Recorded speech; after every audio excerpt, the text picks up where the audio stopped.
visiškai akivaizdu ir aišku. O čia tai iš viso geras. PEFas šių metų paskelbė štai tokį dalyką. Kova už jūsų smegenis. Buvo pristatyta technologija PEFe, kuri leidžia darbuotojams stebėti smegenų bangas savo darbuotojų. Taigi verslininkai yra padrasinti administruoti elektrinius šokus, pavyzdžiui, galėtų administruoti elektrinius šokus savo darbuotojams, kada, pavyzdžiui, šitų bangos, smegenų bangų monitoriai arba indikatoriai kažkokie, ar ne, parodytų jų ketinimus, kaip, pavyzdžiui, nedirbti, o žiūrėti kažkur kitur. Ir čia jie visą filmuką parodė.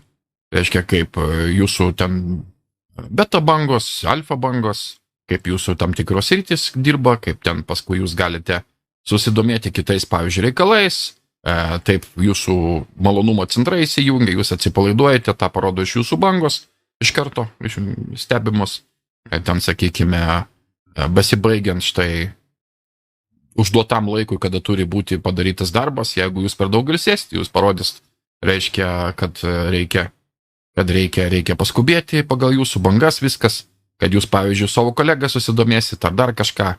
Žodžiu, visą tai paskui išsiryša į tokius dalykus, kaip, pavyzdžiui, darbuotojui padidinamas atlyginimas, tarkim, už geras bangas, arba pamažinamas atlyginimas už kitas blogas bangas, arba, pavyzdžiui, vyriausybė ateina, susirenka jūsų visų bangų duomenų bazę, išsineša pas save ir analizuoja, žiūri, pavyzdžiui, ar buvo koks nors padarytas nusižengimas ir kas jūsų darbo vietoje, pavyzdžiui, dar turėjo panašias tuo metu bangas kaip jūs, kai buvo daromas tas nusižengimas. Tai būtų galima išrišti nusižengimo, kaip sakant, suokalbininkus ar ne. Šlapia svajonė PEFo matuoti jūsų smegenų bangas ir šitaip, matėt, paskatino bonusą davė. Ir laiminga grįžta namo moteriškė, reiškia, jau banguodama. Toksai dalykas, mėly. Tokia svajonė jau. Iki to jau yra daryta. Šiandieną jau tai yra šiandieną, dabartis.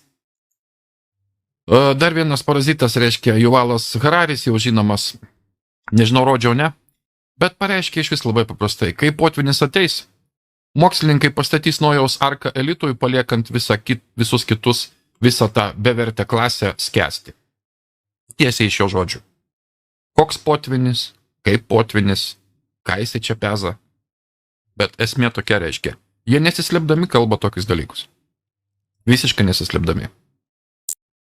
O